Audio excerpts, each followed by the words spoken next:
You literally couldn't hand me $500 million to go sit on the beach. You physically couldn't. Like I get upset thinking about it. Like I'm physically upset. Yeah. I don't want to sit on the beach. Yeah. I don't. Like it would drive me crazy. Yeah.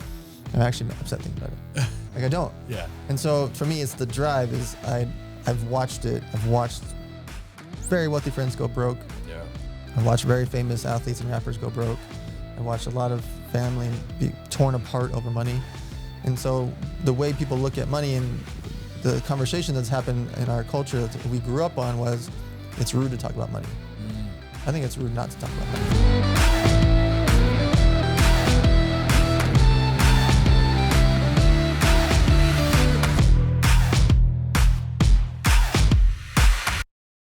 What's going on, y'all? Welcome back to another episode of The Bullpen. My guest today is, in no other short of word, a legend in the entrepreneur space. If you were to talk to anyone in the entrepreneur space at high level, at low level, they all know this guy because he has done it in every single aspect you can think of. When I read this off and just explain what this man has accomplished, it's still just scratching the surface of what he's been involved in, the success he's had, and at such a young age, and it just at such high levels. I'm so excited because, to be honest, I've been around this man, and I still am trying to understand who this guy is and how he's done it. And so I'm excited about this podcast because now I get to learn more about my man, Dan Fleyshman. How you doing, brother? Just happy to be here. Thanks for coming on. I'm so excited to have you on the bullpen, man. Let's go. Well, let me give everyone just a real idea of and again, this is just the surface, but let me just give everyone an idea. Dan, you're the youngest founder of a publicly traded company in history. Yes. After licensing your apparel for $9.5 million at the age of 19, you went on to scale an energy drink product business into 55,000 retail stores. Top 10 energy drink in history, right? Okay, so we're talking, and then over the years, you've launched one of the top 5 online poker sites globally. You've thrown 37 elevator. I believe it's more than that now. 45. We're up to 45 now, right? Elevator Nights, co-founded the $100 million mastermind experience, spoken at over 200 business events. I think it's even higher than that now. 300. See this bio, like I got 300 events, right? Angel invested in 36 companies. I'm assuming that's higher as well now, maybe up to 60. Close, yeah. About there. And his agency Elevator Studio has spent over $60 million with social media influencers for fashion brands, film studios, mobile apps, consumer products.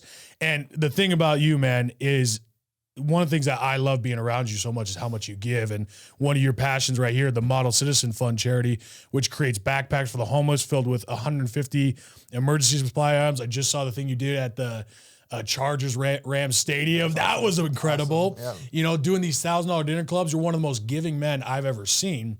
And dude, that's what's so funny is I'm reading this off and it's just one thing after another in just crushing it. And everyone listen to this. I told you guys listen to this like what the hell is this guy on? Like, how is he doing this? And dude, the question I ask everybody, I want to know, like, dude, what is your story, man? Like, where did this come from?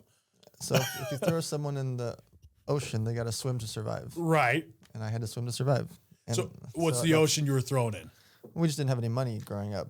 And so I had to work. So I was 4 years old on the swap meet, buying and selling baseball cards like a little Gary Vee from 4 years old. Really?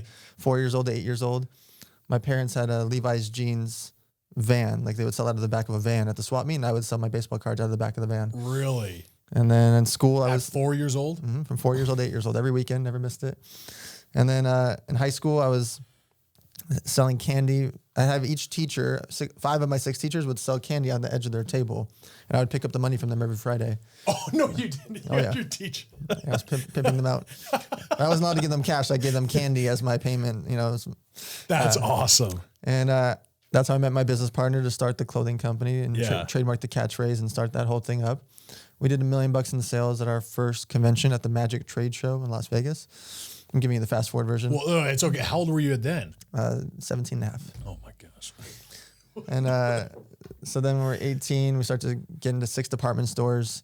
19, we get the big deal with Starter Apparel for $9.5 million, which ended up being bigger than that. That was just the baseline. Right. Yeah. A couple years more of just clothing brand, then boom, 23 years old, we go public on the stock market to launch the energy drink. At 23 years old. Yeah. Yeah, I mean, saying here, you're the youngest founder of a publicly traded company in history. Yeah. That's including, like, we're talking like Facebook and stuff, right? Yep. Yeah, Michael Dell was closest. He was 24. He's got me by a couple billion, though, so it's okay. So then from 23 to 27, I don't really remember much. All I did was sell. I just got into 43 distributors, 55,000 retail stores. My first major distributors were right here in Utah, actually. Really? They changed the name of the Utah State Fair. It was called the Coca-Cola Utah State Fair for 16 years. They changed it to my energy drink for 2 years. What's your energy drink called again? Who's Your Daddy? Who's Your Dad? And it was interesting to being in a Mormon state and having this catchphrase like that and an energy drink as the sponsor. But for 2 years, we did that with the Utah State Fair. We had all the Budweiser distributors here in Utah. And I would be in Utah basically every month this is back in the days, obviously. Yeah. And so from 23 to 27, I didn't sleep much. I just sold, got into 55,000 stores. And you did that yourself, by the way, right? Yes. Because I heard you said that. You were the one traveling into each of these department stores selling. You didn't have like... I hired sales reps. Sure, but you yourself were doing that Absolutely. like constantly every day. Absolutely. Jeez almighty. And I would literally stop by the car wash, the gas station, the liquor store, the local Greek restaurant. I didn't care where it was. And I would bring in my drinks as samples and just sell. And so 27 years old, on the 10-year anniversary from starting in high school, 27 is when I resigned. I wanted to put another feather in my cap, start something else. And so I decided to start an online poker site. I saw a void in the market. When I had energy drink, there was 900 drinks on the market. Yeah. Poker business, there was 550 poker sites on the market, but there wasn't a cool poker site. Bodog had switched to sports and stopped doing poker. And so I saw a void. So I signed Dan Bilzerian, DJ Steve Aoki, Playboy Playmates, young poker pros, and made this huge team of poker professionals and characters like Bilzerian, Aoki, etc. And this is like social media is just getting started. Well, I was about to say, because that's how Dan started, was with poker. So that was with you then. Yeah, we were living in the same building. Oh my gosh, really? Yeah, called Panorama Towers in Las Vegas. Ended up, because Bilzerian and myself and a couple other major poker pros lived there, ended up being like 65 poker pros moved into the building. So it became like this haven for poker pros called Panorama. Right? Yeah. And so we would film content there. And this is back in MySpace, YouTube, and Twitter days. You didn't have Instagram yet. Right. And so we'd make videos, and some of these videos with Bilzerian, we blew up an RV in the desert in Las Vegas. That video is what kind of put us on the map. Really? We got millions and millions and millions of views because he did it in one shot. Yeah. He used a 50 cal, and we placed like these not gas tanks, whatever, like those tanks. Propane. Yeah, propane tanks. Put a bunch of them there, and he nailed one like a movie scene. Hit it. And the whole thing exploded up, and the whole RV lifted up into the air, created this huge fire cloud. Within 2 minutes, like 20 fire trucks start showing up. Helicopters are coming. Of course they did. So the video goes super viral. Yeah. And we spray painted Victory Poker on the side of this RV. And genius. had a dozen girls with us and a bunch of poker. Anyway, of course. So that goes viral. And we're on a bunch of poker TV shows. We're all playing poker all over the world in different shows. I was leveraging my competitors, spending $9 million on a TV show. My guys were coming in there for free and wearing my hat, my patch, my T-shirts. And so we got really famous quickly. Within a year, on month 10, we were in the top 5 poker sites in the world. Things were going great. When there was already 500 plus when you started. Yeah, right. Jeez. And so I was the little engine that could. I started with 2.4 million versus companies that were doing $4 million to $8 million a day in revenue. Yeah. So that's what I'm fighting with, is Full Tilt and Poker Stars. Yeah. So build up a big brand, everything's going really well, and then online poker gets shut down in America. The government Nixed it. Literally, the FBI seized the bank accounts of all my competitors, not me. What? Why? So by default, I've become number one. Yeah. For a second. If you don't mind me asking, like, why? So they were miscoding merchant transactions. So let's say you deposit $500 on PokerStars, it would say PS3, like as if it was a PlayStation. I would deposit $500 on the same PokerStars, it would say mattresses.biz. And so they were miscoding the merchant accounts because poker. And so I didn't. Because it's a super, honorable way, the industry. So for me, I had Victory Poker is what it said on your credit card. Wells Fargo was my bank. KPMG accounting. I literally had one bank account. You kept it all there. I just had one bank account, one merchant account. That was it. Right. And so I never got in trouble. I never got a letter. By default, I become number one, but you don't want to win that way when your competitors get arrested and all their money seized by the FBI. Yeah. Not the way I wanted to win. Yeah. And so over the next 4 days, and I didn't trust what the government was going to do, Sure. which they ended up keeping that money for many years, almost half a decade. And so what I did over the next 4 days was I manually paid back 41,000 players. Remember, this is a decade ago. So it's not, technology wasn't as good a decade ago.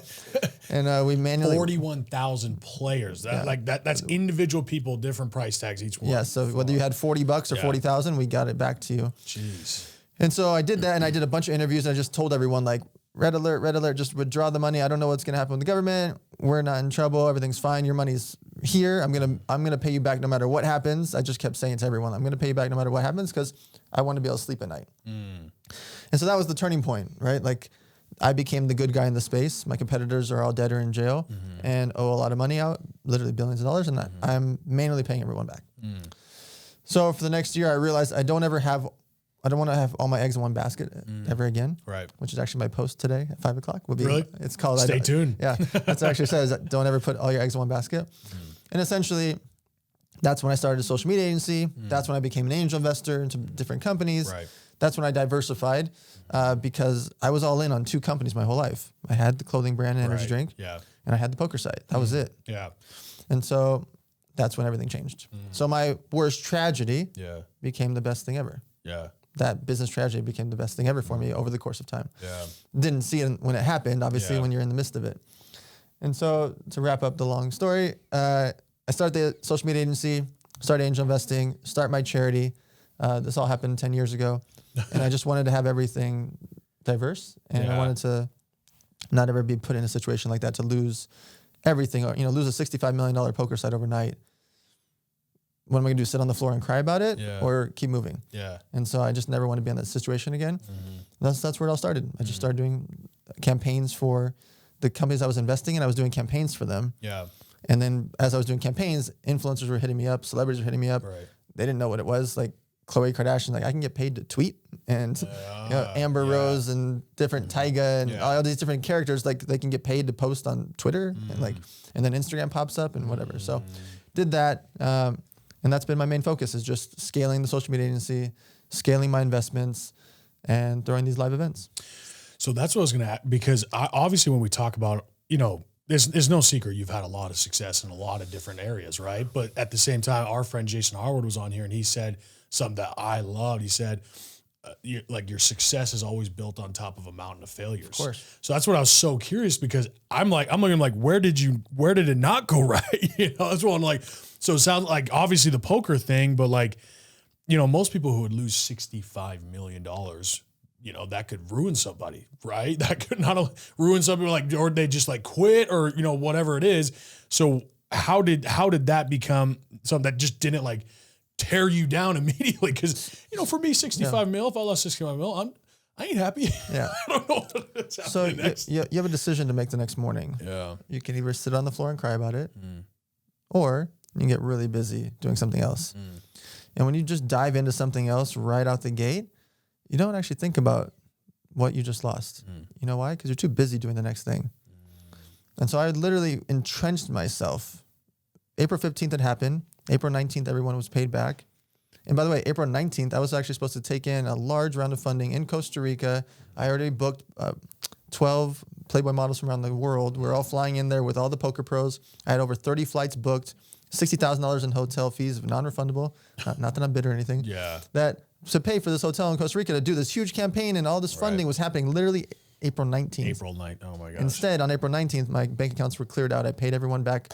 Final person got paid back, and I was unemployed.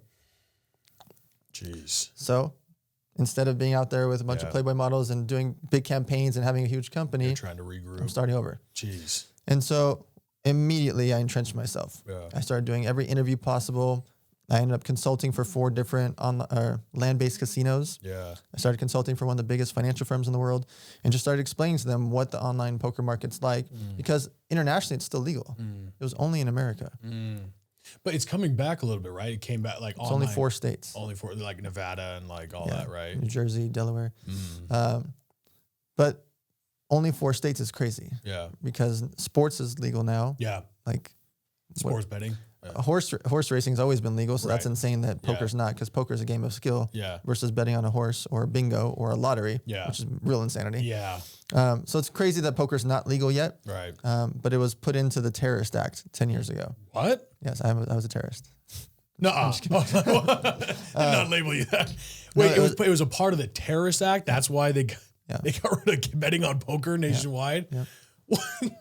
Was there like there had to be some like reason for that? I was like, oh, like someone's like laundering money through poker gambling, or was it just land-based casino owner, the Venetian. He was very political, and he spent a lot of money to get it in there, and so it didn't even get fixed until like maybe even 5 months ago. It's been over a decade. Jeez. And it finally got removed from there, but we still only have 4 states that are legal. Right. So, anyways. Jeez. Well, dude, I mean, how much is there to unpack here? But what I want to circle back before we get into all this other stuff. You kind of mentioned you kind of grew up, you know, if you don't mind me saying, like in poverty, right? Really, like, you know, family like really was like hustling to, make it ends meet, right? You at 4 years old. I mean, correct me if I'm wrong, maybe it's not a poverty situation. It wasn't poverty, but yes. Sure. Okay. But trying to live in LA on less than $2,000 a month for a family of 4 is difficult. Yeah. That's tough. Right. So the real question I asked, like, where did the drive come from? Because to keep going, to be that young, right? How many kids at 17 or at 4 even are thinking about, building their business, right? They're thinking about prom, right? They're thinking about prom, they're thinking about where they want to go to college. You were building a multi-million-dollar business. You've been, really grinding as an entrepreneur kind of your entire life, whether it's with candy, cards, or, even come up to a point where like you're building this clothing brand. But where does that come from? Where do you feel like that drive came from? When you see your parents struggle, or you see like situations with family or friends, I still to this day work every day. Like you literally couldn't hand me $500 million to go sit on a beach. You physically couldn't. Like I get upset thinking about it. Like I'm physically upset. Yeah. I don't want to sit on the beach. Yeah. I don't. Like it would drive me crazy. Yeah. I'm actually upset thinking about it. Like I don't. Yeah. And so for me, it's the drive. I've watched it. I've watched very wealthy friends go broke. Yeah. I watched very famous athletes and rappers go broke. I watched a lot of family be torn apart over money. And so the way people look at money and the conversation that's happened in our culture that we grew up on was it's rude to talk about money. I think it's rude not to talk about money. I agree. Yeah. Because that's why we're in a lot of these situations. Yes. Because we don't know. We don't know how to get a loan. We don't know how to get credit. We don't know how to get a lease. We don't know if we should rent or buy. Yeah. We don't know what a FICO score. We can't spell FICO. Right?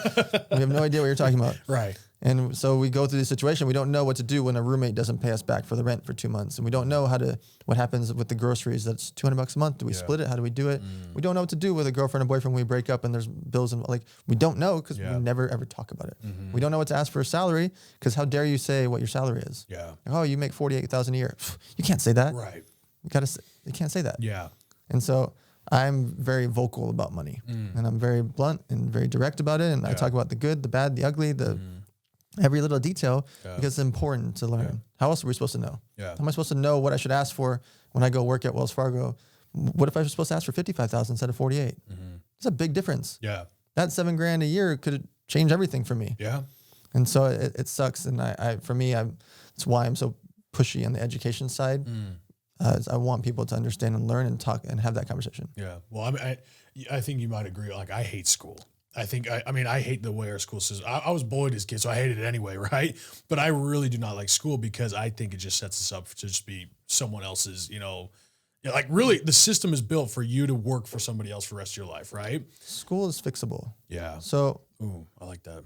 The way the format of school is for babysitting our kids, right? From 4 years old to 17 years old. It's for babysitting our kids for X amount of hours per day while we're at work. That part I like because it's free babysitting. Yeah. Effectively.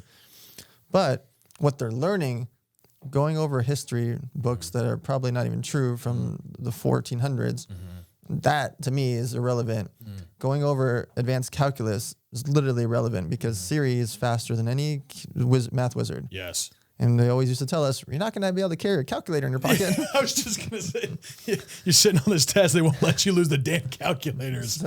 And so that part to me is frustrating is the concept of school is correct. It is good for us. The institution of school is there for us. Yeah. However, learning about calculus and biology and history.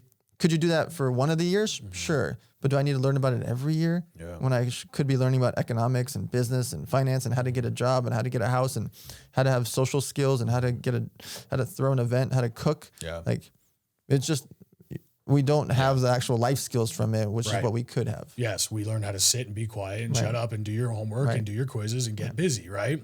In a non-effective way, right? And I love how you talk about the money thing, because my business with Alpha Influence, the reason I named it Alpha Influence is exactly kind of what you're talking about. Is I believe that there's a lot of shit happening in this country.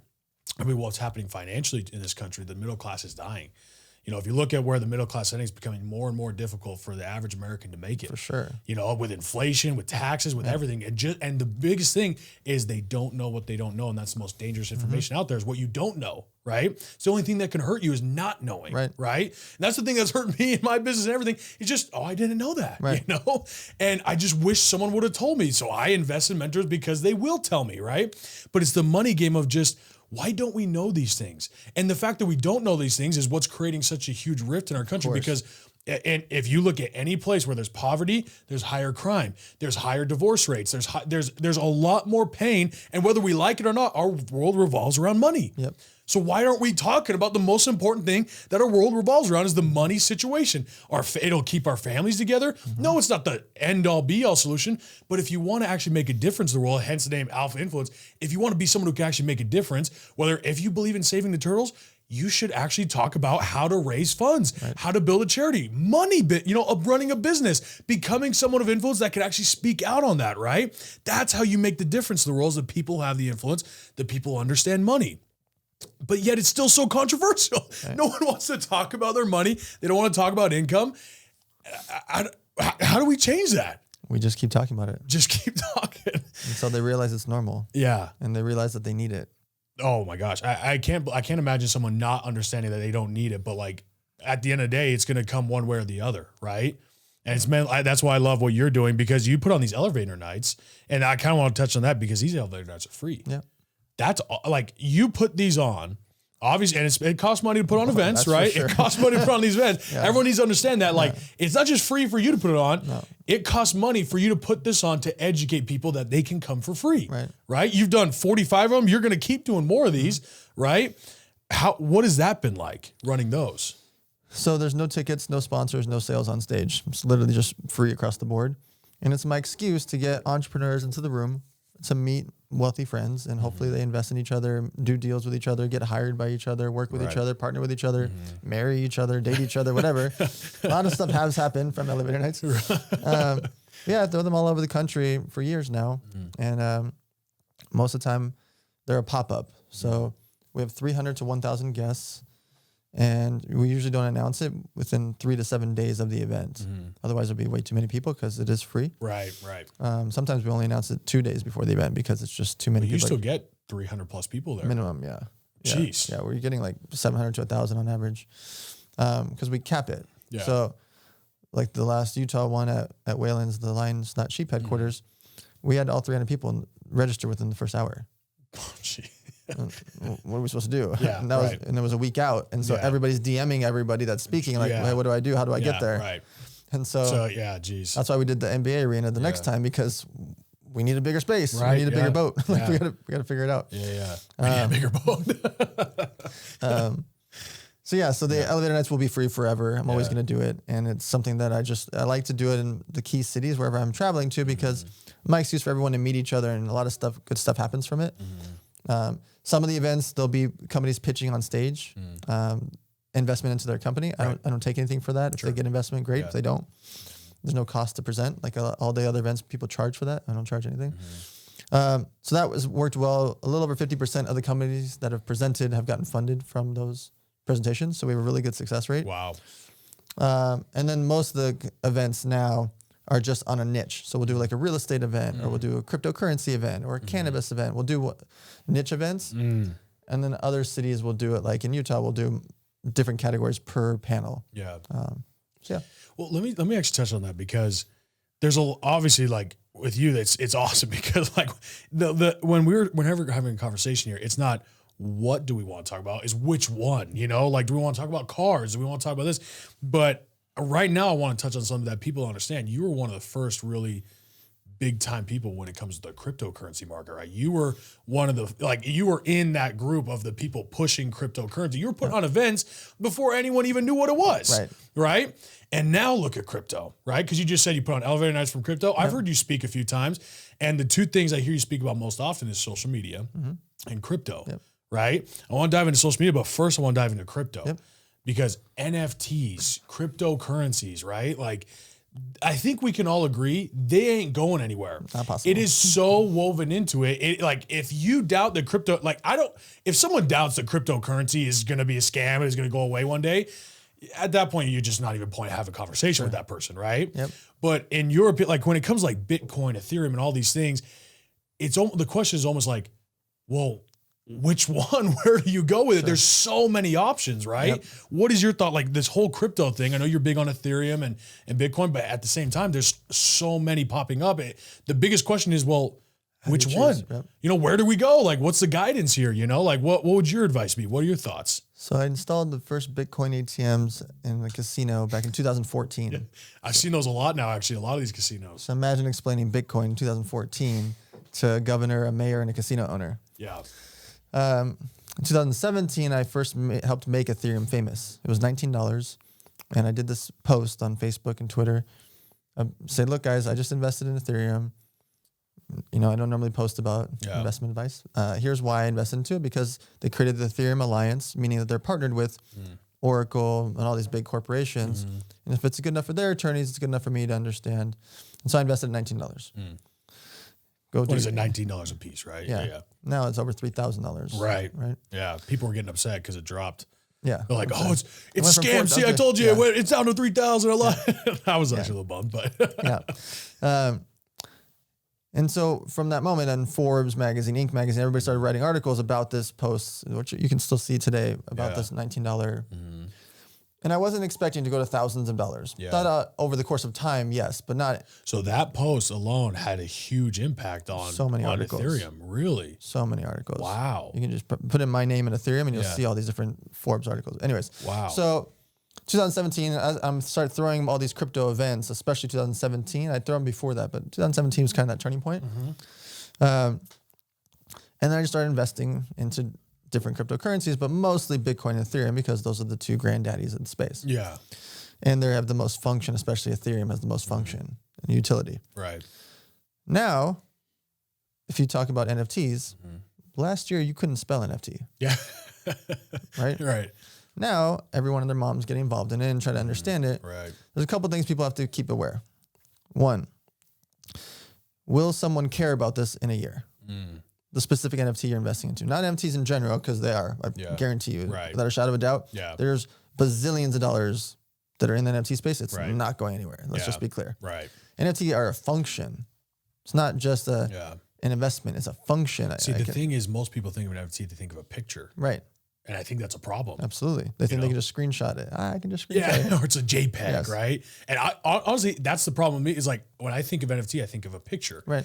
But what people don't realize is your driver's license one day could be an NFT. Absolutely. You know, like your deed to your house will probably be an NFT. Yes. You know, like we can just go down the list of all these things, right? It's safer and more functional for your medical records and your real estate records to be on the blockchain. The way you just described that, spelled out, actually just made it click in my mind. It's a function. It's not a thing. It's a function. That's an NFT.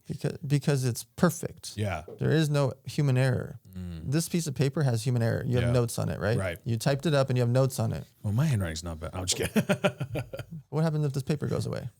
Or what if you try to talk to other people about this paper? Right. What if we want to verify what you wrote down on this paper? With the blockchain, hundreds of people verified this was true.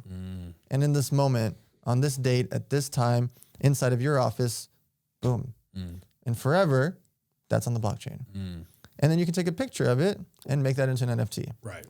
And now you have this non-fungible token of this moment of your notes with the extra additions on it. That's it, forever.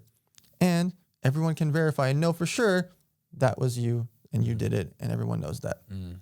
And so that is going to be important for everything. Yeah. Music rights, television, real estate, medical, I think everything it'll would change the music industry. Of course. You know, I think these record label people, I think they're scared shitless because now people can own their own labels, right? Look at Nas. This week he put out 2 songs that you could buy a percentage of through an NFT. My friends were begging me like for extra Ethereum to go buy it because there's one of my friends asked me for 10K 2 days ago. He's like, "Hey, can you send me an extra 10K? I want to buy this Nas thing." So I sent it to him. He's like, "Hey, never mind. I couldn't buy it. It sold out in seconds." There's demand for it. Back, right? But yes. Okay. But the point is, when guys like legends like Nas are taking advantage of the situation, what's going to happen with all the artists around the planet? Start to realize, wait a minute, maybe I don't need a label. Maybe I don't need a manager. Maybe I don't need an agent. Maybe I don't need blah, blah, blah. Or maybe I can make money from an NFT. Maybe I can make my art and graphics and designs like this. Maybe I can make my songs like this. And maybe my social media following, my 22,000 followers want to buy this thing. Yeah. And they want to support me, and I have an easy way for them to support me now. And now, not only can they support me and buy it, but they might buy it for $200 and sell it for 400 later, or 600, 800 later. But a lot of people will lose money on NFTs. Yes, that's true. Oh, yeah. Because a year from now, will someone care about this moment in time?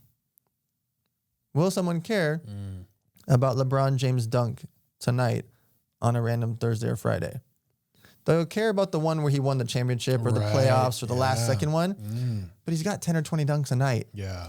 And so if you make all of them an NFT and we buy those, and then we bought the one on the random Thursday in January from 2022, will somebody care a year from now? Probably not. Well, I think that's what's going to be a problem. That's what I think is a huge problem as well. Is people are buying it just because it's an NFT, right? They're charging extremely high. I'm seeing people buying these, pictures or whatever, these moments or whatever it is, right? And they're like pushing it or they're like flipping it or wherever this market is. And again, I'm speaking on this and for the research that I've done on it and the people that I know, and they're just buying it just because it's an NFT. There'll be only one of them, right? But I'm like, yeah, but what's the function of it, right? Like the NFTs of like the Bored Ape or these ones make sense because it has demand, huge culture, huge demand. The culture, the brand, the mastermind that you're part of when you have certain ones of them, right? That makes sense. But when it's just a picture, I'm like, well, like you guys are buying it just because it's an NFT. I also have friends who are just learning how to make them, and it seems like everyone can Google how to make an NFT at this point. So that now devalues the whole idea of like just buy an NFT just because it's an NFT. No. Buy the NFT because of the function of it, because it actually legitimately makes sense. Right. Or it's art or just art that you like. If you like your sleeve on your arm, you could make that an NFT. I might buy it for $20 just because I like it. Yeah. But am I going to be able to sell it for $2,000 later? Probably not. But I just like the art. That's okay too.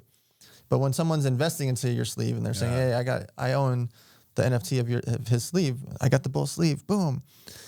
They're now gambling. So like someone basically like owning like the art like that he like put on my arm before that. Yeah, that art right there. Interesting. You could literally sell that art as an NFT. I can put up on my wall. And if I then sold it to Roger, and Roger sold it to him and sold to him, you can make 5% every time we sell it along the way too. Yes, I've heard that like you can like create certain functions, which actually brings it back to the artist or whoever it was that created it. Yep. And it doesn't have to be art, but like it could be so many things. But now that it gets paid back to the original creator, and it brings the power back to the person, right? One of the few people that made a good function is Gary Vee. When he made V Friends, he convinced me to buy a bunch of them, and I bought one in particular called the Gifting Goat. And I bought multiple of them because I knew that I just believed in Gary, right? Right. There's multiple reasons why of him being famous. Mix that with ego of wanting to be right, which is important. Yeah. Personal brand is huge, and he's a legacy guy. Yeah. And so I believe in him. I'm going to bet on him. So I bought a bunch of these goats. There were $17,000 on average that I was paying for them. I've sold some of these goats for $120,000, $140,000 that I paid $17K for. Yeah. Why? Well, he only made 10,400 of these V Friends. You cannot go to his conference called VCon without the NFT. Oh. That's the ticket. Same way that Grant has 10X. Imagine not being able to go to 10X without an NFT.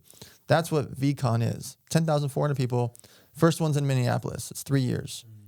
You can't go to those 3 years events without having the NFT. So There's now a true function because what would you pay to go to VCon? You go pay a couple $1,000s to go to an event, right? Right. Especially someone like Gary Vee's probably pay even more because he's going to have good speakers. So right there, there's 3 years of tickets worth in your NFT. So there's value there. Yeah. But then the goats are called gifting goats. So every quarter he actually sends us gifts if you own this NFT. Or you could buy the NFT of sitting courtside with him at the basketball game, having him on your podcast. That's one of the NFTs. Having dinner with him, having breakfast with him, having FaceTime with him. He has all these different functions of the NFTs. So that's why they sell for $20K, $8K, $100K, $50K. That creates a ton of value of me wanting to buy it from you perspective. And then he gets 10% of that gross sales. Holy shit. Every time it's sold. So he made I think it was $56 million or $54 million out of the gate. Yeah. He's made tens of millions of dollars since then from everybody buying and selling it back and forth, and he gets 10% every buy and sell back and forth. Jeez, on one NFT getting sold 8 times, he gets paid 8 times. And that's going to keep happening year after year after year. Holy shit. And so he's building into that. He wants that to be like his Disney, right? Yeah. He's got all these projects and properties and products. He'll probably have pillows and knapsacks and lunch pails and books and comic books and everything that'll come from it. But the point is, that is a functional NFT that I'm willing to invest into because I believe in the person, I believe in the guy running it, and I believe in people are going to care years from now. So if you see a rapper or an influencer or an athlete or a random person all of a sudden posting about an NFT, will someone care about it later? That's what you have to think about. What is the supply and demand? Did they just make 10,000 of them? Well, do you think that more than 10,000 people are going to want to buy, sell, and trade that for years? Do you like it? Do you like the art or what it is? Right. And then does it have a function that matters? Are you actually going to use it? Right? You might buy VCon, but you're like, I don't actually go to business events, or I'm not going to travel to Minneapolis. Okay, well, is there something else you can do with it? Yeah. And so those are important things for people to take into account before buying NFTs, is that you might see something that you like. If it's art from Marvel, buy it because you just like Marvel, right? There's a company called Vive, V-E-V-E, and their symbol is O-M-I. I bought a ton of that as an investment because they have over 90 licenses of Marvel, Spider-Man, Batman. They have so many big brands. Disney, getting a deal with Disney. Wow. They have Star Wars.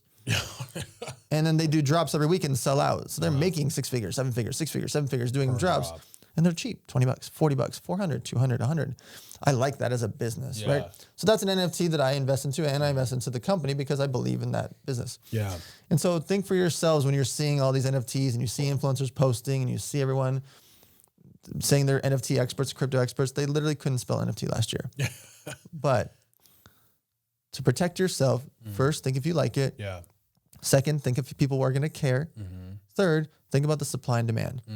If they made 10,000 of them, do you think that there's hundreds of thousands of people that are going to want to buy, sell, and trade this now, 6 months from now, and long term after that?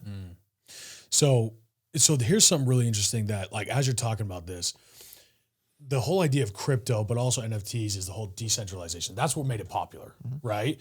Which really, at the end of the day, brings power back to, like we're saying, the individual artist, the individual, producer of it, the people, right? And I think that's something that really is obviously very attractive to me about this whole crypto and NFT thing, is that it makes it really, really difficult for some big company to monopolize it. Almost impossible in some cases, right? How do you control something that's completely decentralized, that literally operates on a way of because you and me both have cryptocurrency, because we have Bitcoin, we have it connected in this way, the only way to shut it down is to shut the entire internet down. Right. Now, obviously, the shut the internet down is never going to happen, right? I think, obviously with any market, because what we were saying here, when it comes to all these experts, right? And the branding of it, and everyone just experts, everyone gets flooded with so much advice, right? And what you're saying here on how to protect yourself on that, there's so much information to just sift through. How do you even know? Seriously, how the hell do you know, what's good, what's bad, or where do you go with money? Because you've been an investor in however many companies, right? So what is your method on that? How do you determine this? I know you kind of just talked about it a little bit, but even in businesses, because it doesn't just have to be crypto, how do you make your decisions on where you actually invest your money? Because there's so much fucking advice, and bad or good, how do you know? Right? So when I'm investing in companies, I have the same thing. I have multiple factors. The first things first is the person. I'm betting on them to be ride or die. I only invest in people that are ride or die. And ride or die means it's 3 a.m. We're at a convention trade show and boom, the plumbing goes out and it floods all over the booth. Are they going to show up at 3:10? Are they going to be there 10 minutes later and run from their hotel room? Or are they going to hit the alarm, go back to sleep, and wake up at 7 or 8 a.m. and deal with it later? I want the ride or die guy. Yeah. Right? And by the way, I'm ride or die. Yeah. And at the same scenario, I'll be there with you at 3:10. Right. I might beat you to the booth and I'll help you, even if I only own a little piece of your company. And so I want to bet on that person, right? Next, do they have a product that people care? And people vote with their wallets. Yes. And so it's nice when their friends care or their grandma tells them that it's a great product and blah, blah, blah. I want to know that a couple $100,000 worth of sales is all I need to see to know that people care. 50 grand in sales, I'll still invest in you. I just need to know that people care enough and that you've gone through the steps enough to have a bank account, an LLC, a website that works, a merchant account, and you can ship a product.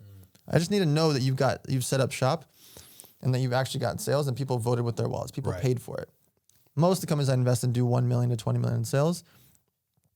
When I bring other friends into it, I'll invest in things that don't have any revenue, but I won't bring my friends into that. I don't let them gamble. I'll gamble, but I won't let my friends gamble because I want to keep my brand reputation. Of course. So I reduce my risk a lot by businesses that already have over $1 million in sales. If they have a couple 100,000, it's pretty similar to $1 million, knowing depending on how long they started it. But if they're on trajectory to do at least $1 million for the year, I feel pretty safe that they have something people care about. Then, is it scalable? How big can it get? People use the TAM, T-A-M, which is total addressable market. I don't look at total addressable market because that's like what people say on Shark Tank. Like, well, if we just got 1% of this $18 billion market of water, what are you talking about? Right. Nobody's going to sell 1% of the $18 billion water market. Yeah. Tell me how many stores you can get into and how much you can sell on Amazon of your water. And that's what we should focus on. Right. So I look at, is it scalable? Is it international? Who are their competitors? Who are they up against? No competitor is a full monopoly. Besides Heinz Ketchup, there's no real true monopolies in the world. What about Google? There's Yahoo, Lycos, and a lot of other companies that are out there that we don't really think about, but still have a piece of the market. Yeah, a huge footprint. Heinz Ketchup. But I've never seen anything but Heinz Ketchup. But that's a good one. Name another one. That's good. I like that. And so I look at things that I'm not scared of their competitors, but I want to know about them. Yeah. If a founder tells me I don't have any competition or I'm the only one that has this product, I immediately turn off. It's not true. Yeah. And I rude to them really quickly by telling them, well, no, this company already raised 8 million. No, this company already does 25 million. No, this company already has XYZ. You're out. Actually, that guy already has the patent. Here, let me Google it for you and show you. And I'm out. Well, it shows you've done more research on their business than they have. Of course. Jeez. It happens all the time.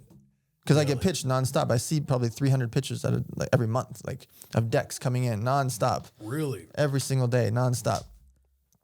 I only look through X amount of people that actually filter through.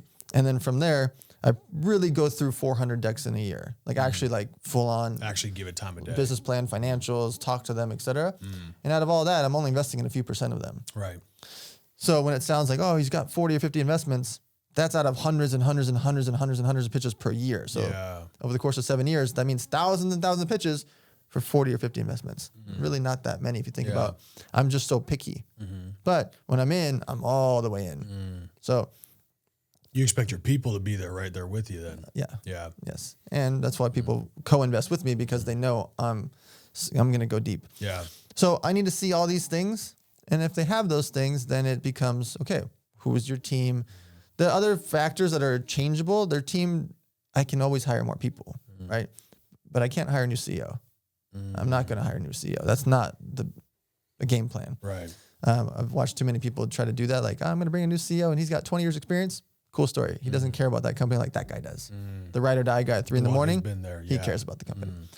So those are the factors that I look at when investing into a company. On the stock market side, for people listening that want to invest in the stock market. Sure. Yeah. Invest in things that you actually like or use. So if you like Facebook, Amazon, Google, Netflix, great. Do you go to Walmart all the time? Buy Walmart stock. Do you think Walmart's going anywhere? Do you think Netflix is going anywhere? Do you think no? Yeah. Can they go up or down in price over the course of a year? Yeah, but Pretty for the much most anyone part, can at that point. Yeah. But for the most part, do you think Apple stock goes up every year? Do you think Disney stock goes up? Yes, it does. There are going to be roller coasters along the way. There can be, it can go down and have, we went down 8% this month. Do you think it's going to go up over the course of time? Probably. Yeah. And so if you like Shopify, fantastic. Buy Shopify stock. It's one of the best performing stocks of all time. Yeah. So I invest into things that I like and care about, or I see that other people like and care about. So when COVID happened, I told a bunch of my friends, I started texting everyone, invest into Zoom. No, I mean, I went deep. I was texting it. I didn't post about it. I actually did post about it. After I texted like 65 friends, like one by one, not a group chat. One by one, I was like, look, Zoom is really important. This is like March of last year. It's like around $103. I'm copy and pasting, texting them like, look, Zoom is going to become the one because Skype. That's what I was going to ask you. Why Zoom over Skype at that point? Skype should have been Zoom. Yeah. It's just clunky, old, and it feels like AOL. It just wasn't cool and didn't have the factor that Zoom is so slick, and so clean, so easy. And so I went in and I put a bunch of money in Zoom. A bunch of my friends did. We all sending screenshots to each other. I did post about it. Then it went up to like $300. And I was like, look, I don't know where it's going. I have no prediction of the stock price. By the way, I told them that from the beginning. No idea when you should sell or what not. I just believe in this company over the course of time because this is a rare moment. And so I look for situations like that of what are products that I use or what are products that I know everybody else uses. And maybe I'm not an avid Walmart shopper, but I know that Walmart's the most important business on the planet. Yeah. Great. I'm going to buy Walmart stock. And so for people out there listening, you can feel comfortable. And yes, this is investment advice. Invest in things that you like. Invest in businesses that have been around for a long, long time that do billions and billions of dollars in sales every single year. And you can feel comfortable about that. One of the best things I ever heard, because it was actually when I was out in Vegas listening to you, you said you invest in the jockey, not the horse. Yeah. And you also said the reason why I'm such a good investor is because I never sell. Right. Dude, those two things stuck with me, man. I was like, oh my gosh. Let me ask you an example. Let's say you put in money to Apple today. Yeah. Okay. You invest in Apple. Let's say Apple's $100 today and it skyrockets up to 160. You're up 60%. Yeah. You are a superstar, right? It went up 60%. Would you sell Apple today? Do you not think Apple's going to be good next year? Do you think Apple's not going to be good in 2025? Do you think Apple's not going to have some of the dopest electronics in 2030? Yeah. Why would I sell? Right. And so I invest into businesses that I believe in. They're going to, if I believed in Netflix 4 years ago, don't I believe in it now? I took a chance on Shopify half a decade ago. Don't I believe now when they're crushing it? Yeah. Why would I sell? Yeah. Now, can you sell a portion to de-risk? Of course you can. Yeah. Or to even just like realize some capital or whatever it is. Yeah. So oftentimes, like I even mentioned with the Gary Vee, I sold some of the goats because I was up 100,000 on a goat. Right. That's weird to say out loud. Right? It's a hell of a goat.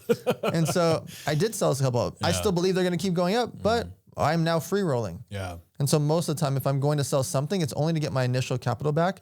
I don't want to take profits because then I have to pay taxes on the profits. And I just take my initial capital back and I'm free rolling the rest. It's not like I never sold Ethereum. People are like, oh, you bought it for $19. You must have $1,800 bazillion. Well, at 220, I sold a bunch. I was up 1,100%. It was stupid. Yeah. It shouldn't have been 220 at the time. Yeah. And at 550, I sold another chunk. And then I kept the rest. And by the way, I'm still a buyer. I literally bought Ethereum a week ago. Yeah. I'm still a buyer at $3,000+. Yeah. Even though I had a ton from back in the days at $19. I still buy it because I still believe in Ethereum. It's going to have roller coasters and go up and down. I still believe in Bitcoin. I literally bought Bitcoin yesterday. I was buying Bitcoin when you can see my Coinbase. I was buying Bitcoin at $200, $300, $400, $800, $1,200. You can see it's all my transactions from 6, 7, 8 years ago. Yeah. I literally bought it yesterday happily. 42,000, 44,000, whatever. Like I'm happily buying it now. Yeah. I still believe in the long term of it no matter what. And so when I talk about not selling, it's not that you can't de-risk or get your initial capital back, but if you believed in Amazon yesterday or a year ago, don't you believe in Amazon now? Same thing with Walmart, Facebook, Google, Netflix, Tesla, et cetera. Yeah. Well, I think one of the biggest problems we see, especially, I mean, here, like obviously social media is just a tool, right? Which then provides so much information that at the end of the day, you have to really take a step back and really take a gut check on what is it that I really want to accomplish here, right? And I think one of the things I see that's good and bad, but in the way I'm talking bad is the trading market. Everyone trying to flip things. Everyone trying to get that quick, flip, which one's going to be the next 100x Dogecoin, Right. Like Shiba Inu, just going to everyone. And now everyone's like, look at the conversations like, which one's the next Shiba Inu, like this whole trading thing of the quick response, that's trending. That's scary. It's really scary. And everyone's just so focused on the trade. I heard Warren Buffett say it best. He says if it's under a 5-year period, he considers it a trade. Wow. Over 5 years, it's an investment. Yep. I was like, yeah, well, everyone's freaking out. They're trying to buy it and then sell For it 5 within weeks. a month. Yeah, 5 weeks. They're trying to buy, hold for a little bit, and then sell. So that's our focus. He looks at a trade in 5-year period of time. That's a trade to him. Or a flip, or whatever you want to call it, Let me be really blunt with everyone. Okay. None of you can time the market. Yes. When I say none, I mean zero. That's going to hurt some people's feelings. Zero. Hurt those feelings, man. Zero of you can time the market. None of you know what the next Dogecoin is. None of you knew back then either. None of you sold at the exact peak. None of you bought at the exact bottom. Zero. Yeah. But you can show those numbers, make it look real cool. You can show me all your screenshots you want. Yeah. Nobody bought at 2 cents and sold at $200. Right. It never happened. Yeah. Now, could you have bought at X point and did have it sell at X point and buy fluctuation between and buy 30 other coins also? You just don't happen to mention the 29 other coins that you bought. Yeah. And so nobody can do that on stocks, cryptocurrencies, NFTs, etc. Nobody knows what that peak is because there's too many emotions. You don't know when any one whale is going to come buy a bunch of any one coin. Or one tweet can crash it. You don't know that Elon's going to tweet about it and make Doge go up or Doge go down. He gets a dog. Yeah. It's nonsense for anybody to say that they knew. It's literal nonsense. I hate it. It makes me upset. Yeah. That is not investing. That is gambling. Yes. Thank you. And I don't mind that you gamble, but don't tell me you're an expert at gambling. Right. I'm a professional poker player. You I'm a professional are, gambler. So it's frustrating to hear Did you people clean everybody out last night? I won. I got first. I'm so happy to be here. Anyways, so when you're looking at things, you have to have a decision to make. If I'm going to put in $500 into this thing and it goes to 1,000 or 2,000 or 3,000, 4,000, you have to have a game plan. Yep. What if it does do that? Because the worst thing that happens is it goes from $500 to 4,000 and then goes to 2 cents, which happens all the time. Yep. And so nobody knew to sell at exactly 4,000. That's literal insanity and stupid lying when people say that they did. But if you have a game plan of, okay, I bought it for $500. If it got to 1,000 or 1,500, I'm going to sell my initial $500. Now you have a game plan. Yeah. Now you can take the roller coasters you want. Now you can gamble. And vice versa. If it goes from $500 down to 300, 200, 100, when are you going to sell? Were you going to wait till it goes down to 2 cents? That's okay. But you have to go in with the game plan. That's why people practice martial arts before they get into a fight. Yes. To know what you're going to do when someone punches you. Yeah. Or know what you're going to do if you punch them and they fall to the ground and how are you going to finish it. You got to know what to do. And you do that by repetition. Same thing with Kobe Bryant, practiced in the court every single morning, noon, and night. He was already freaking amazing. Right. He did it for that exact moment in time when there's 0.8 of a second on the clock and someone's running at him and he's going to shoot over them and he knows what to do and how to do it, what angle. Yeah. He didn't even have to think about it. Yep. He watched the footage of the guy running up. He knew Kevin Durant was going to come at this angle at this. He knew because he watched it and he practiced. Same thing happens in finance. What are you going to do when the Elon Musk tweet makes it go up or down? What are you going to do? And have that game plan in advance because otherwise you're gambling. Yeah. I'm so glad you said that because when it comes to day traders, right? And if you're listening to this, no, I'm not a fan of day trading. I'm not, because everyone, here's what I see. They talk about the patterns. They look at the screen. I'm not trying to just shit on one thing because it's crypto. It's anything where they just go with the trading. When they start talking to me about this, they're like, oh, I'm looking at this pattern. I'm like, you know what? You don't know shit because that pattern doesn't matter. That pattern happens because of some article that came out, or that pattern happens because the company did this move. No one can know that. And those things never happened before. Exactly. Right. How in the hell are you going to know just because you're screen and you see patterns? No, you are literally gambling. And it's funny because we're taking full circle back to gambling. Day trading is just legalized gambling. It really is. Yes. And you actually, a long-term day trader has less success than someone playing professional gambling in Vegas. It's like 13.5%, success rate in gambling. It's 13% long-term rate as a day trader. And I'm going to say day trader because that's just stocks. I'm saying just trading in general, just trying to guess. No one will ever guess. And also, you'll drive yourself crazy trying to. Right. Is it worth the emotional stress of trying to guess the market or time the market based on what your screen is showing you, these pips or whatever? And I know I'm shitting on a lot of things right here, but it's not a long-term strategy that you should gamble your entire life savings, your family savings, everything you have on just that. You would be better reading a human being in poker than you would be reading a screen because you have no idea what's happening behind that screen. The other problem is we're in a bull market. Yes. And so everyone's a genius in a bull market. Who was it that said that the way he knew how to sell before the crash and the Great Depression was when the guy shining his shoes was giving him stock advice? Right. I forgot what his name was, but that's how he knew, and he became famous for it because they made a lot of money because they shorted something, they pulled out, and they saved themselves from what happened in the Great Depression. Well, when everyone's an investor, that's kind of scary times. Absolutely. Right now, everyone's an investor. So I think we're kind of heading for some scary times, right?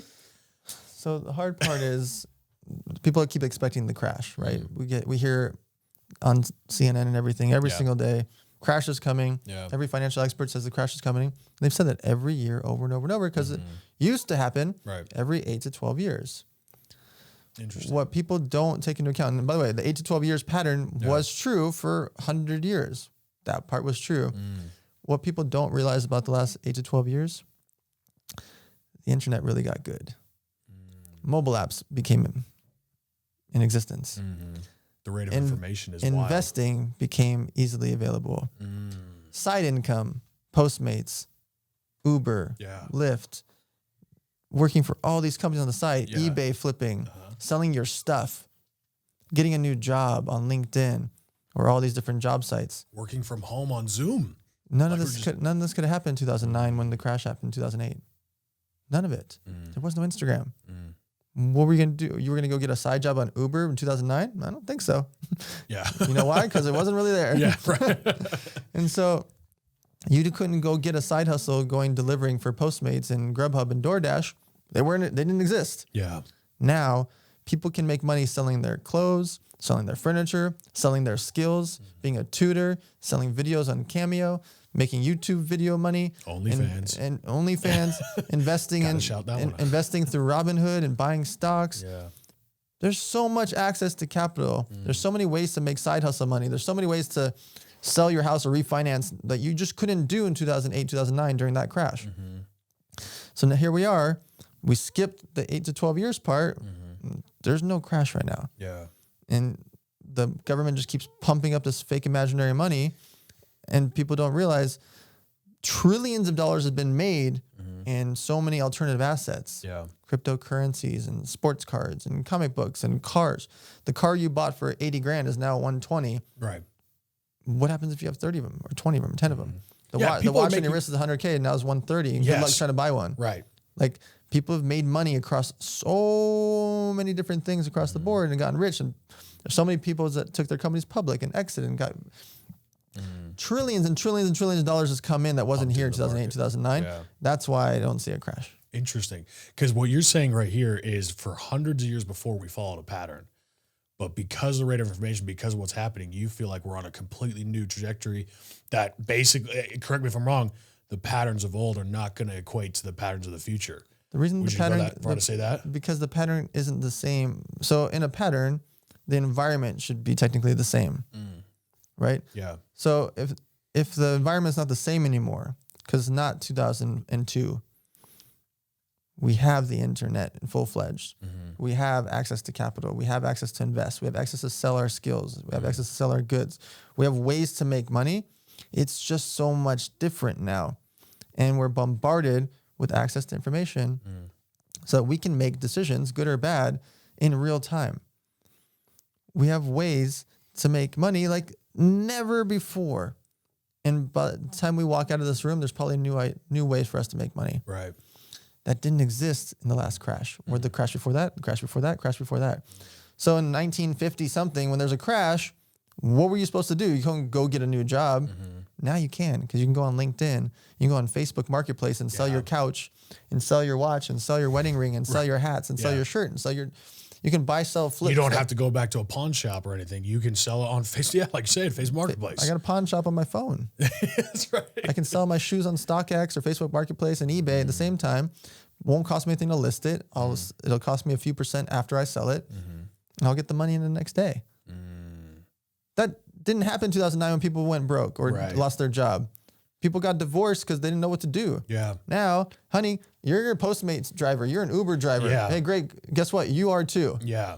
We're both going to go out there and we're both going to side hustle. Yeah. And hey, by the way, you're going to sell your wedding dress. I know you didn't want to. Now there's a website to sell it. Hey, those 40 pairs of shoes you got, guess what? We're selling those. Yeah. Couldn't do that in 2009. Right. Now there's dozens of websites and apps to help her sell her shoes, help him get a side job, help him get 3 different jobs. Just didn't happen before. So what do you think is a new pattern that we'll start seeing moving forward? Because obviously we had a typical pattern based on our environment. Our environment's completely different. Based on what we're talking about here, it is completely different. Like, I mean, the funniest, I think the thing that shows it all is one tweet from Elon Musk moves markets. So stupid. But that's what we're dealing with, right? And he's joking most of the time. And he's joking, but it still happens, right? So what future movements do you see? What kind of patterns do you think we're heading for? So there's going to be a big gap. The rich are going to get ridiculously richer, like ridiculously richer. It's scary. Yeah, how rich they're going to get. Yeah, talking about first trillionaires ever. Yeah, yeah. You're talking about people that should have gotten by making 6 figures a year that are going to have hundreds of millions of dollars. I mean, I literally know 23-year-olds that have tens of millions of dollars now. Yeah, that I wouldn't hire to like watch my card store. I wouldn't. Yeah. Wouldn't let them walk my dog. I wouldn't let them watch my house. I wouldn't hire them as like employee number 9 at my company. They have hundreds of millions of dollars.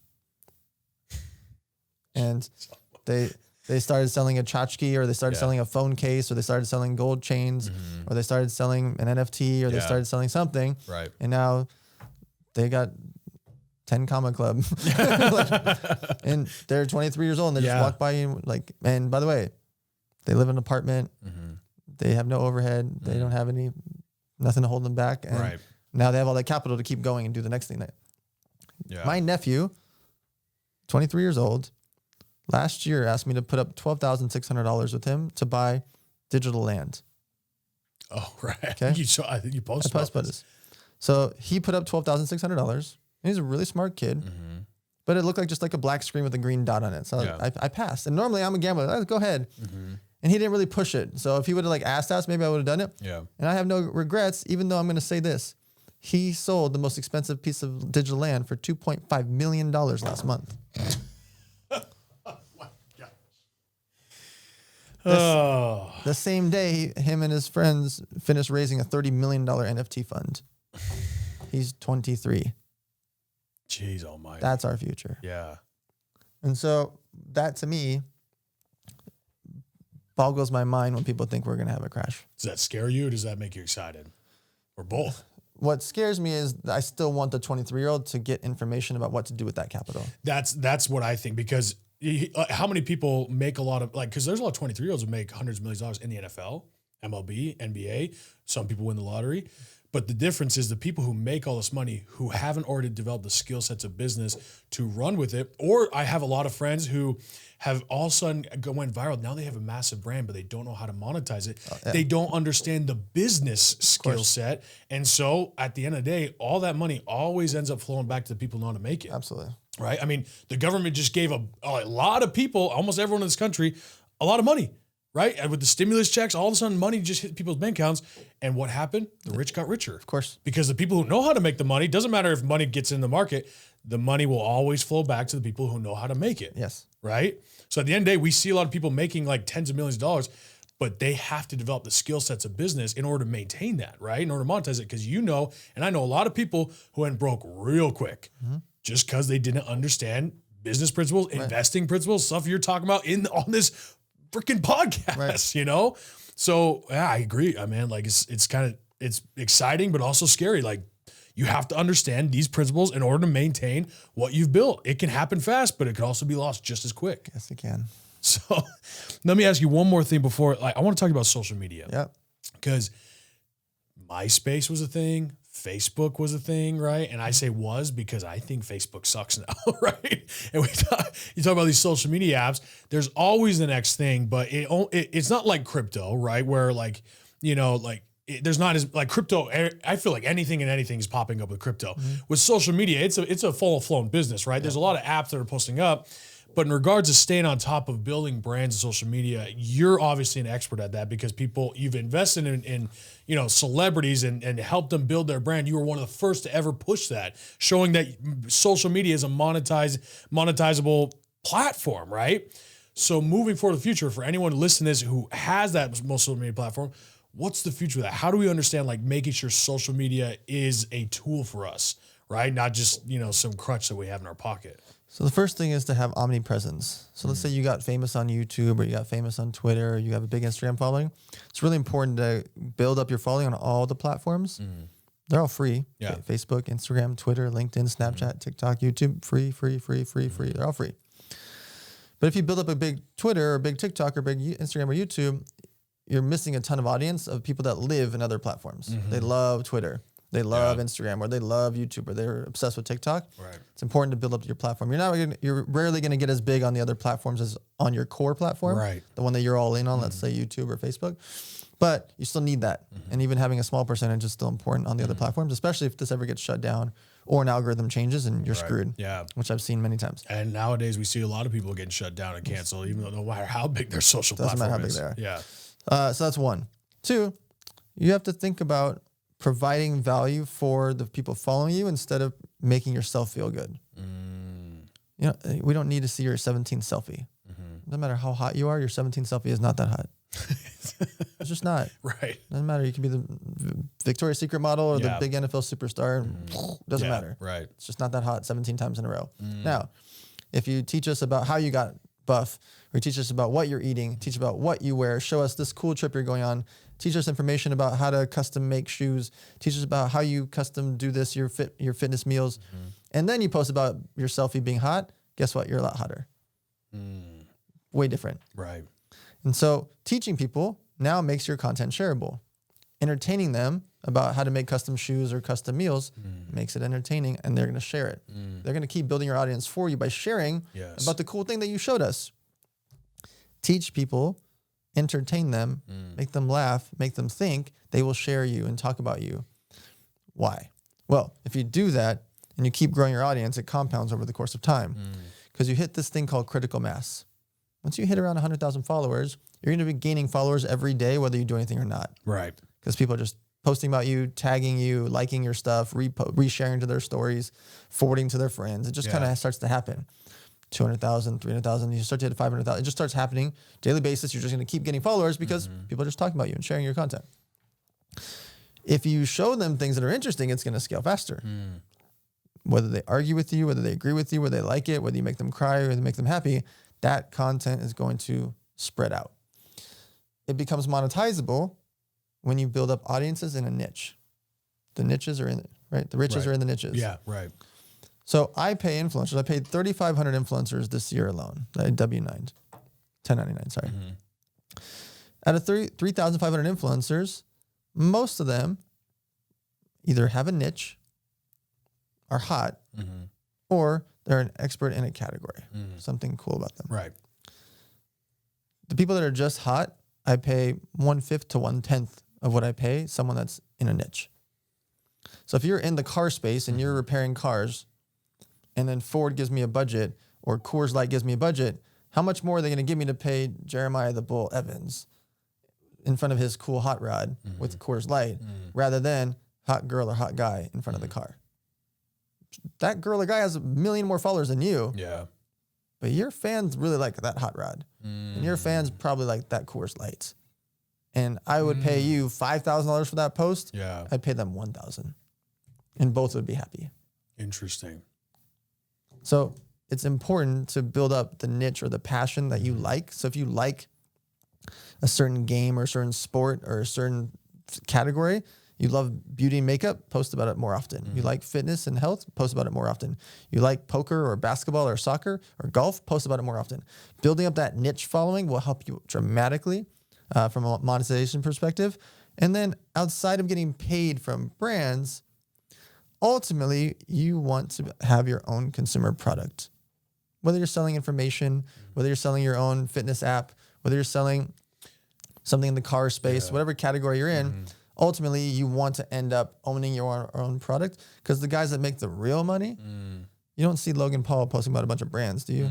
He just posted about Prime, his new drink, and it's sold out everywhere. It's every major retailer. Why? Yeah. Because him and KSI have this massive following.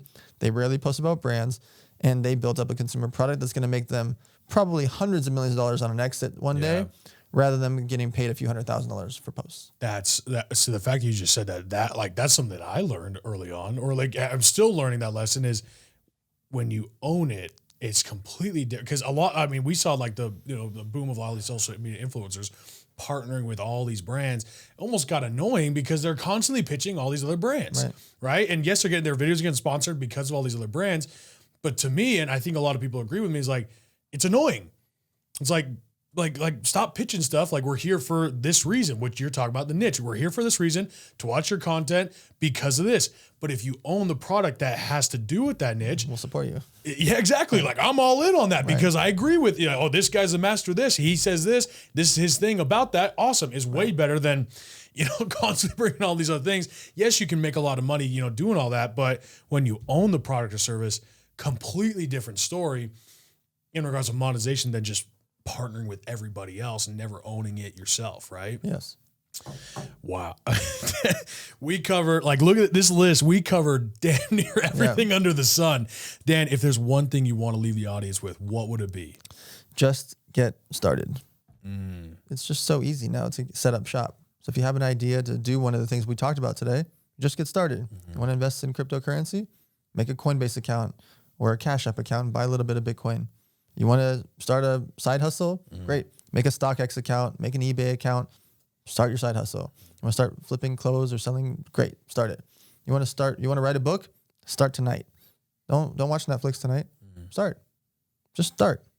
And too often times we just keep pushing things down the road for no reason, thinking that we need zillions of dollars and all this time and strategy. Just get started. Dude, amen.